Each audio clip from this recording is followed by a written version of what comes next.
Hello everyone, this is Soma here and welcome to build career channel. तो आज हम पढ़ेंगे कैपिटलाइजेशन।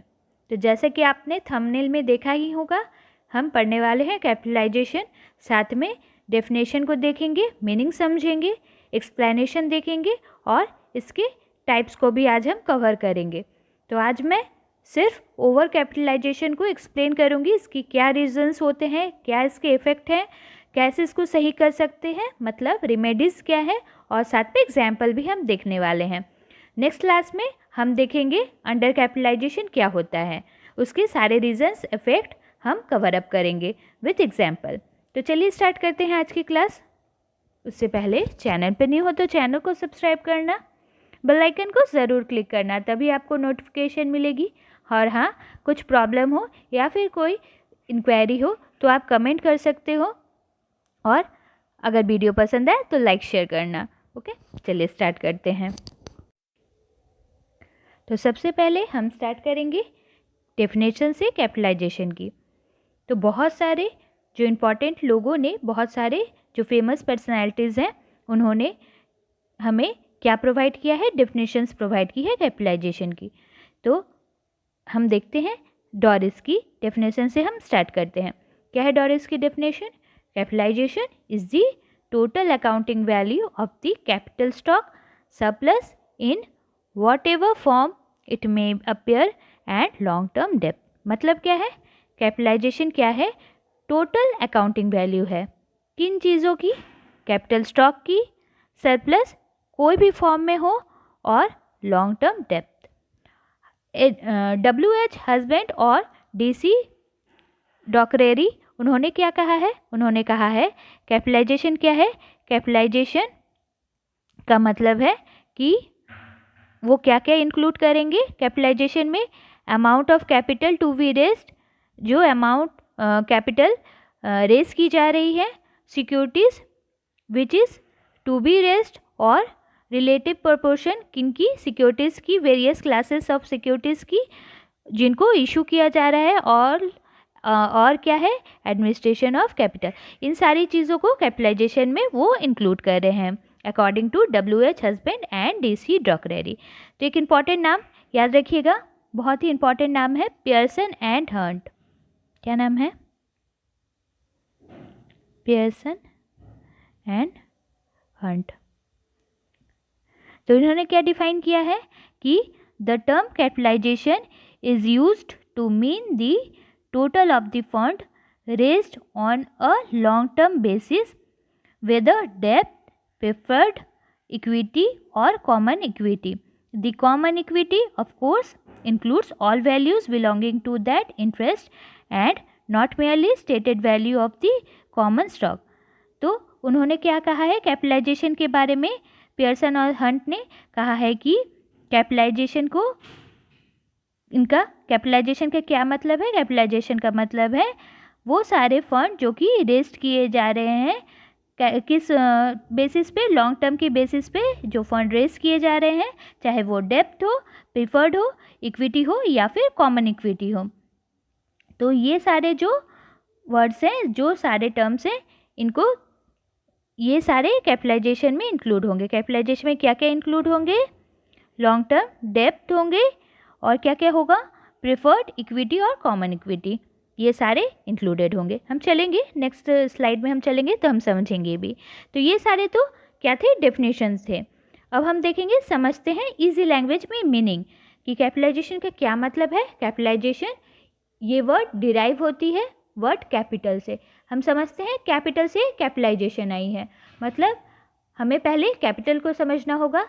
कैपिटल क्या है? कैपिटल वो फंड है जो कि बिजनेस यूजेस में यूज़ होती है, बिजनेस के लिए यूज़ की जाती है, जो कि टोटल एसेट रिक्वायर्ड होती है एक बिजनेस को ऑपरेट करने के लिए, और जो इन एसेट्स को एक्वायर करने के लिए जो मनी की नीड होती है, उसे क्या कहते हैं? हम कैपिटल कहते हैं।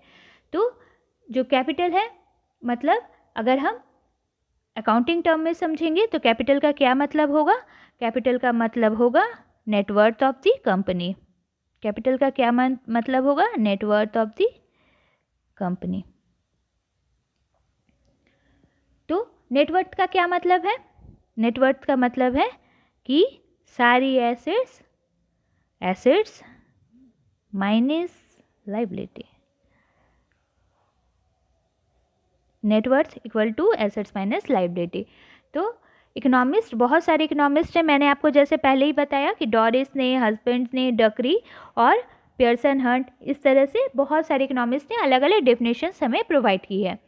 तो अब हम समझेंगे, कैपिटल हम समझ चुके हैं, तो कैपिटलाइजेशन क्या है? कैपिटलाइजेशन है और लॉन्ग टर्म सिक्योरिटीज़ का जो कि इशू करती है कंपनी, और सरप्लसेस जो कि हम डिस्ट्रीब्यूट नहीं करते हैं।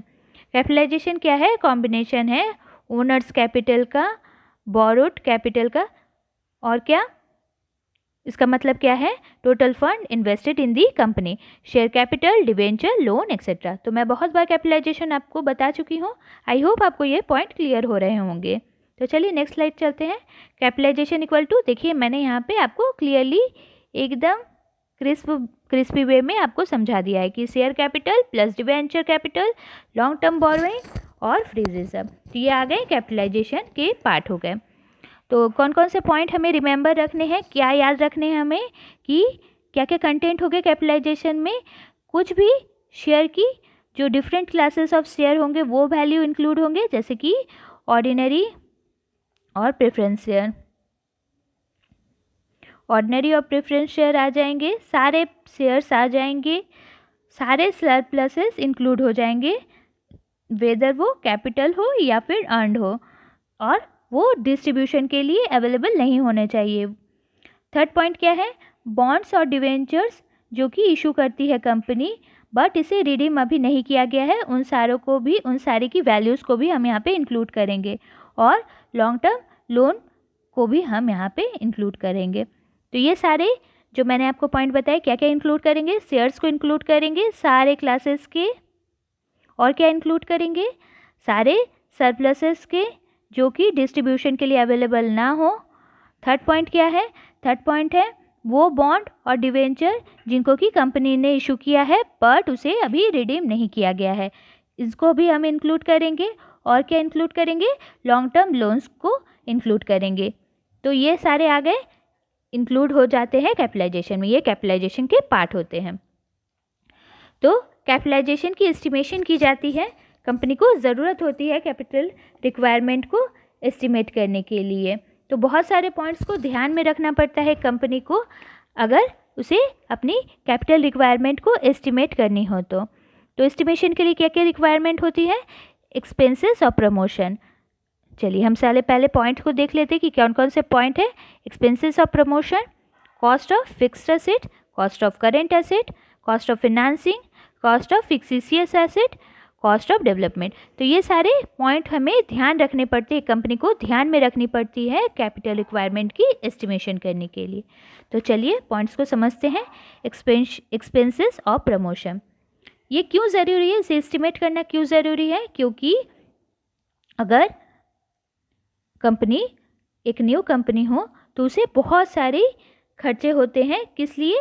प्रमोशन करने के लिए, अपने बिजनेस को प्रमोट करने के लिए, और बहुत सारी डिस्कवरीज उसे करनी पड़ती है, बहुत सारी बिजनेस आइडियाज़ उसे खोजनी पड़ती है अपने लिए, बहुत सारे फंक्शंस होते हैं जो लीगल फॉर्मेलिटीज़ पूरी करनी पड़ती है एक कंपनी को इस्टेब्लिश करने के लिए, बिजनेस को कमेंस करने के लिए। तो ये सारी जो एक्सपेंसेस है इसे रिक्वायर होती है, कंपनी को रिक्वायर होती है कि उसे पहले ही जान ले कि कितनी उसे खर्च आने वाली है प्रमोशन के लिए।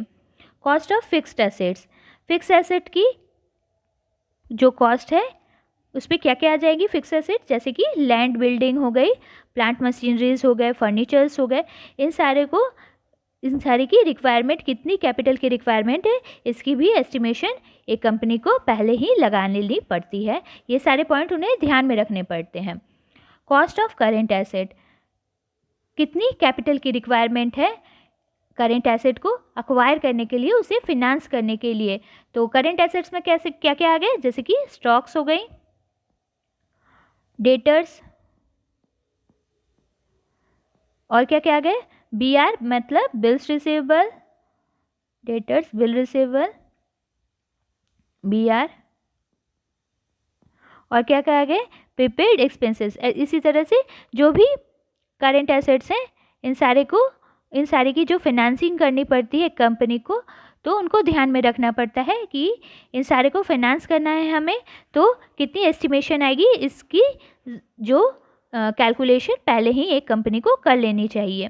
Cost of financing, her company को अपनी एक क्या होती है, ह्यूज अमाउंट की एक्सपेंडिचर करनी पड़ती है फिनेंस को रेज करने में। और उस फाइनेंस में क्या क्या इंक्लूड होते हैं, क्यों उसे फाइनेंस रेज करने में क्या क्या उसके एक्सपेंडिचर आती हैं, जैसे कि एडवर्टाइजमेंट खर्च हो गई, और क्या होती है उसे कमीशन पे करनी पड़ती है, ब्रोकरेज पे करनी पड़ती है, लिस्टिंग करनी पड़ती है। तो ये सारी जो कॉस्ट आ जाती है फिनेंस करने में, तो उसको कंपनी को रिक्वायर्ड होती है कि पहले से वो एस्टिमेट कर ले। कॉस्ट ऑफ फिक्सिशियस एसेट्स, बहुत सारी कंपनीज को ह्यूज अमाउंट रखनी पड़ती है, किस लिए, इंटेंजिबल एसेट्स को परचेज करने के लिए। इंटेंजिबल एसेट्स जैसे कि पेटेंट राइट हो गई, ट्रेडमार्क हो गए, गुडविल हो गई, ये सारे को जो मेंटेन करने के लिए क्या होती है, परचेज करने के लिए इन सब को क्या होता है, एक अमाउंट पहले से ही एस्टिमेट करना पड़ता है। कॉस्ट ऑफ डेवलपमेंट, तो डेवलपमेंट बिजनेस को स्टार्ट किया गया है, तो अब ये ज़रूरी है कि हम बिज़नेस को डेवलप करें, तो बिज़नेस को पहले ही क्या करना पड़ता है, अपनी जो इनिशियल ईयर्स होती है उनमें देख लेना पड़ता है कि उसे कितनी लॉसेस मीट करनी पड़ सकती है, कितनी फंड की नीड हो सकती है, और बाद में उनको रिकवर करते हुए अपनी बिज़नेस को डाइवर्सिफाई करने के लिए, ग्रोथ बढ़ाने के लिए, एक्सपेंड करने के लिए बिज़नेस को कितनी डेवलपमेंट कॉस्ट लगेगी, इन सब की एस्टिमेशन करनी पड़ती है। तो कैपिटलाइजेशन में क्या होता है, सारी अपनी कैपिटल रिक्वायरमेंट को देखनी पड़ती है कि कितनी हमें कैपिटल रिक्वायरमेंट है। तो मैं अभी आपको सिर्फ कैपिटलाइजेशन समझा रही हूँ, इसमें हम देखेंगे टाइप्स को। तो हम देख चुके हैं कितनी कैपिटल रिक्वायरमेंट होती है कंपनी को, और कौन कौन से पॉइंट्स की हमें ध्यान रखनी पड़ती है कंपनी को। तो अब हम देखेंगे कितनी टाइप्स होती है कैपिटलाइजेशन की। क्या क्या टाइप्स हैं, ओवर कैपिटलाइजेशन, फेयर कैपिटलाइजेशन और अंडर कैपिटलाइजेशन। तो ओवर कैपिटलाइजेशन आज हम देखेंगे, इसकी मीनिंग को कवर करेंगे, सिम्टम्स देखेंगे, कॉजेज़ क्या है, साथ में एग्जाम्पल और रिमाइंडर्स भी देखेंगे। तो चलिए देखते हैं ओवर कैपिटलाइजेशन को। क्या मीनिंग है ओवर कैपिटलाइजेशन की, कब हम कहेंगे कि एक कंपनी ओवर कैपिटलाइज है, तो कंपनी जब उसकी अर्निंग सफिशिएंट नहीं है, किस पर, अमाउंट ऑफ शेयर और डिवेंचर पर फेयर रिटर्न प्रोवाइड नहीं कर रही है, तब हम क्या कहेंगे कि कंपनी ओवर कैपिटलाइज है।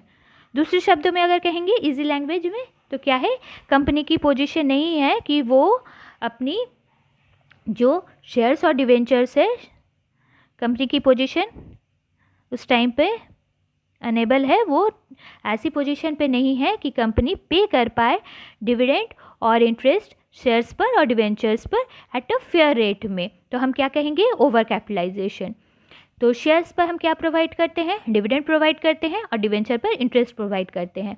तो कंपनी क्या कर सकती है, उस टाइम पे उसकी उतनी पोजीशन नहीं होती वो फेयर रेट पर डिविडेंड और इंटरेस्ट जो अपने शेयर होल्डर्स और डिवेंचर होल्डर्स को वो प्रोवाइड कर पाए, उस सिचुएशन को हम कहते हैं ओवर कैपिटलाइज। इसका जैसे मैंने बताया कि ओवर कैपिटलाइजेशन का क्या मतलब है, कब एक कंपनी ओवर कैपिटलाइज होती है, जब कंपनी अपने इन्वेस्टमेंट पे फेयर रिटर्न पे करने में अनेबल होती है। हैरोल्ड गिलबर्ट की डेफिनेशन के हिसाब से अगर हम देखेंगे कि ओवर कैपिटलाइजेशन क्या है, तो हैरोल्ड गिलबर्ट ने क्या कहा है, नाम याद रखिएगा, गिलबर्ट ने क्या कहा है, ओवर कैपिटलाइजेशन किसे कहा है, when a company has consistently been unable to earn the prevailing rate of return on its outstanding securities, it is to be over capitalize. Harold Gilbert का जो कहने का मतलब है, डेफिनेशन का क्या मतलब है कि एक कंपनी अगर कंसिस्टेंटली अनेबल है प्रिवेलिंग रेट ऑफ रिटर्न को अर्न करने में अपनी आउटस्टैंडिंग सिक्योरिटीज़ पर, तो हम क्या कहेंगे, उसे ओवर कैपिटलाइज कहेंगे। मतलब एक अगर कंपनी अपनी दूसरी जो सिमिलर टाइप की कंपनी है, जहाँ पे सिमिलर रिस्क है अपनी सेम इंडस्ट्री में, उस कंपनी के मुकाबले अगर वो अपनी प्रिवेलिंग रेट ऑफ रिटर्न को अर्न नहीं कर पा रही है कंसिस्टेंटली, तो क्या कहेंगे, ओवर कैपिटलाइजेशन की सिचुएशन हम उसे कह सकते हैं। तो ये हो गई मीनिंग ओवर कैपिटलाइजेशन की। अब हम देखेंगे क्या, एग्जाम्पल। चलिए एग्जाम्पल देखते हैं, ओवर कैपिटलाइजेशन की क्या एग्जाम्पल है। एक बात और इम्पॉर्टेंट बात, ओवर कैपिटलाइजेशन को कभी मत समझिएगा कि ये एक्सेस कैपिटल की सिचुएशन। ओवर कैपिटलाइजेशन सिनोनिम्स नहीं हो सकती, ध्यान रखिएगा, ये इंपॉर्टेंट टर्म है, क्योंकि ऐसा सुनने में लगता है कि ओवर कैपिटलाइजेशन मतलब क्या कि ये लग रहा है कि कैपिटल वहाँ पे बहुत ज़्यादा है, ओवर है, बट ऐसा सिनोनिम्स इसका मतलब नहीं है कि ये एक्सेस कैपिटल इस कंपनी में है। एक्सेस ऑफ कैपिटल हो सकता है कि ओवर कैपिटलाइजेशन की रीज़न हो, बट इसे हम सिनोनिम्स नहीं मान सकते। तो अब हम क्या देखेंगे, एग्जाम्पल देखते हैं कि एग्जाम्पल, चलिए समझते हैं एग्जाम्पल से। तो एक कंपनी जो कि एंगेज्ड है बिजनेस में, तो वो क्या अर्न करेगी, अर्न करती है 2 लाख, और इसकी रिक्वायर्ड रेट ऑफ रिटर्न कितनी है, 20%। इसका मतलब क्या है कि कंपनी की जो फेयरली कैपिटलाइज कैपिटल कितनी है, 2 लाख पर 20% मतलब 1 लाख। नाउ अगर हम लोग एज्यूम करेंगे कि 1 लाख की जगह पे कंपनी, मान लो कि 1,20,000 उसकी कैपिटल है और उसकी रेट ऑफ रिटर्न कितनी होगी तब, 2 लाख बाई 1,20,000, तो कितनी आ रही है, 17%। इसका मतलब ड्यू टू ओवर कैपिटलाइजेशन जो रेट ऑफ रिटर्न है वो घट गई है, कितनी हो गई है, 20% से 70% पे आ गई है। तो इसमें हम क्या समझ रहे हैं कि प्रॉफिट सफिशिएंट नहीं है इंटरेस्ट, डिवेंचर पर इंटरेस्ट पे करने पे और शेयर होल्डर्स को डिविडेंड पे करने पे। तो जो अमाउंट जनरेट हो रही है वो क्या हो रही है, उसकी रेट ऑफ रिटर्न वो ड्रॉप हो रही है, तो हम क्या कहेंगे, उसे ओवर कैपिटलाइजेशन की सिचुएशन कहेंगे। आई होप आपको एग्जाम्पल समझ में आ गया होगा, नहीं आया तो दोबारा एक बार ज़रूर एग्जाम्पल को देख लेना, 2 बार देखोगे ज़रूर समझ में आ जाएगा। चलिए अब हम देखेंगे क्या क्या रीजंस है, कॉजेज़ हैं ओवर कैपिटलाइजेशन की। यहाँ पे ओवर कैपिटलाइजेशन होगा, ओवर कैपिटलाइजेशन की क्या क्या रीजंस हैं। तो क्या क्या रीजंस हैं, क्यों होती है, हाई प्रमोशन एक्सपेंसेस। कंपनी अगर बहुत ज़्यादा प्रमोशन एक्सपेंसेस कर रही है, बहुत ज़्यादा पेमेंट कर रही है प्रमोटर्स को उनकी सर्विसेज के लिए, और एक्सेस प्राइसेस, बहुत ही एक्सेसिव प्राइस पे कर रही है फॉर गुडविल, ट्रेडमार्क और कॉपीराइट्स, ये सारी चीज़ों के लिए, तो हो सकती है कि ओवर कैपिटलाइजेशन की सिचुएशन आ जाए। और क्या है, सेकेंड रीज़न क्या है, purchase of assets at high value, बहुत ही ज़्यादा हाई वैल्यू पे एसेट्स को परचेज किया जा रहा है, तो हो सकता है ये भी एक रीज़न हो सकती है ओवर कैपिटलाइजेशन की। ये अफेक्ट करती है न्यूली प्रमोटेड बिजनेस पे और स्टैब्लिश्ड कंपनी पर भी, दोनों पर ये अफेक्ट डालती है। कंपनी जो कि हाई प्राइसेस पे कर रही हैं फिक्स्ड एसेट्स को परचेज करने में, तो क्या हो सकता है कि जो उसकी अमाउंट ऑफ कैपिटलाइजेशन को हाई रखा जाएगा ड्यूरिंग बूम पीरियड में, ओके, बट आफ्टर जब बूम पीरियड हट जाएगी, बूम पीरियड सब्सिडाइज हो जाएगी और रिसेशन कंडीशन स्टार्ट होने लगेगी, तो क्या होगा, जो उसकी कंपनी की जो एसेट्स की रियल वैल्यू है वो धीरे धीरे गिरने लगेगी, बट क्या हो जाएगी, कंपनी की जो एसेट्स की बुक वैल्यू है वो तो हाई लेवल पे ही रहेगी, तो इससे क्या हो जाएगा, कंपनी ओवर कैपिटलाइज हो जाएगी। समझ में आया ये पॉइंट, मैं फिर से बता रही हूँ, क्या हो सकता है, अगर इन्फ्लेशनरी कंडीशंस पे हाई वैल्यू पे एसेट्स को परचेज किया जाए तो क्या होगा, कंपनी ओवर कैपिटलाइज हो सकती है, क्योंकि कंपनी फिक्स एसेट्स पे हाई प्राइसेस पे करेगी, तो जो बूम पीरियड की सिचुएशन है, इन्फ्लेशन के टाइम पे कंपनी क्या होगी, उसकी जो कैपिटलाइजेशन है उसे हाई रखा जाएगा, बट क्या होगा, धीरे धीरे जब ये कंडीशन हट जाएगी, इन्फ्लेशनरी सिचुएशन हट जाएगी और रिसेशन पीरियड स्टार्ट होने लगेगा, तो कंपनी की जो एसेट्स की रियल वैल्यू है वो धीरे धीरे गिरने लगेगी। थर्ड पॉइंट क्या है, liberal dividend policy. Dividend policy अगर लिबरल रखी जाए और जो प्रॉफिट को प्लॉइंग बैक नहीं किया जाए लॉन्ग रन में, तो क्या हो सकता है, कंपनी डिफ़िकल्टी फेस कर सकती है अपने वर्न आउट एसेट्स को रिप्लेस करने में, जिससे कि क्या हो सकेगी, उसकी वर्किंग एफिशिएंसी धीरे धीरे कम होने लगेगी और कंपनी लॉन्ग पीरियड के टाइम पे और इन सारी इफेक्ट्स के कंबाइंड इफेक्ट से क्या हो जाएगी, कंपनी ओवर कैपिटलाइजेशन की उसकी सिचुएशन आ सकती है। Raising excessive capital, over capitalization कब होती है, बहुत सारी रीजंस मैंने अभी आपको बताई। एक रीज़न ये भी है कि कंपनी अगर एक्सेसिव कैपिटल रेज करने लगे तो इसका यूटिलाइजेशन करना भी ज़रूरी है, इफ़ेक्टिवली इसे यूटिलाइज करना भी बहुत ज़रूरी है। लार्ज अमाउंट ऑफ कैपिटल अगर कंपनी रेस कर ले तो ये हो सकता है कि वो आइडियल हो जाए या फिर अनइफेक्टिव हो जाए, इनइफेक्टिव, उसका यूटिलाइजेशन प्रॉपर वे में नहीं हो तो कंपनी की अर्निंग क्या हो सकती है, धीरे धीरे डिक्लाइन कर सकती है। और इसके हिसाब से क्या हो जाएगी, ये किससे लीड करेगी, मार्केट वैल्यू, जो कंपनी की शेयर्स की मार्केट वैल्यू होगी, ये भी धीरे धीरे फॉल आउट करने लगेगी। Borrowing at high interest rate, company को बहुत बार इमरजेंसी सिचुएशन में कंपनी को बोरोइंग करनी पड़ती है लार्ज अमाउंट ऑफ कैपिटल को, और इस पर क्या देती है कंपनी, इंटरेस्ट बहुत ही हाई रेट पे देती है। तो इससे क्या हो सकती है, ये भी लीड कर सकती है ओवर कैपिटलाइजेशन की सिचुएशन को, और जो इसकी अर्निंग की बहुत सारा जो मेजर पार्ट है वो क्या हो सकती है, क्रेडिटर्स को इंटरेस्ट पे करने में ही चली जाएगी। और इससे क्या होगा, रेट ऑफ डिविडेंड फॉल करेगी, मार्केट प्राइस जो है शेयर्स की वो भी डिक्लाइन करेगी। तो अगर कंपनी की लोअर मार्केट प्राइस हो जाएगी शेयर्स की तो क्या होगा, बुक वैल्यू भी जो शेयर्स की है कंपनी की ओवर कैपिटलाइज हो जाएगी। Last point, इनएडिक्वेट provisions for depreciation, तो अगर सही तरीके से डेप्रिसिएशंस की प्रोविजंस क्रिएट नहीं की जाएगी तो क्या होगा, जो एसेट्स की रिप्लेसमेंट करने के टाइम पे क्या होगा, कंपनी सही तरीके से डिविडेंड को डिस्ट्रीब्यूट नहीं कर पाएगी, अनेबल होगी वो डिस्ट्रीब्यूशन करने में हायर डिविडेंड को अपने शेयर होल्डर्स को। तो इससे क्या होगा, धीरे धीरे बहुत सारे ईयर्स में वर्किंग एफिशिएंसी जो फिक्स्ड एसेट्स की है वो डिक्रीज करने लगेगी, अर्निंग कैपेसिटी इससे क्या हो जाएगी, कम हो जाएगी कंपनी की। तो अगर ऐसा होगा तो कंपनी की क्या होगी, फिर वही बात कि शेयर प्राइस क्या होगी, कंपनी की डिक्लाइन करने लगेगी, और इससे क्या होगी, कंपनी ओवर कैपिटलाइज होगी। फिर से बता रही हूँ, इनएडिक्वेट प्रोविज़न फॉर डेप्रिसिएशन, प्रोविज़न जो डेप्रिसिएशन की प्रोविज़न बनाई जाती है वो अगर इनएडिक्वेट हो तो अगर एसेट्स को रिप्लेसमेंट करने के टाइम पे क्या होगी, कंपनी अनेबल हो जाएगी higher rate of dividend pay करने में शेयर होल्डर्स को। और ऐसा होने से क्या होगा, धीरे धीरे क्या होगी, एसेट्स की जो फिक्स एसेट्स की पैसेज की जो वर्किंग एफिशिएंसी है, पैसेज ऑफ टाइम क्या होगी, वो भी डिक्रीज करने लगेगी, अर्निंग कैपेसिटी क्योंकि कम होने लगेगी धीरे धीरे। इससे क्या होगा, जो शेयर प्राइस है वो भी कंपनी की धीरे धीरे डिक्लाइनिंग हो जाएगी सिचुएशन उसकी भी, और कंपनी इसी के रिजल्ट के हिसाब से वो क्या होगी, ओवर कैपिटलाइज हो जाएगी। तो ये सारे पॉइंट बहुत ही इंपॉर्टेंट थे।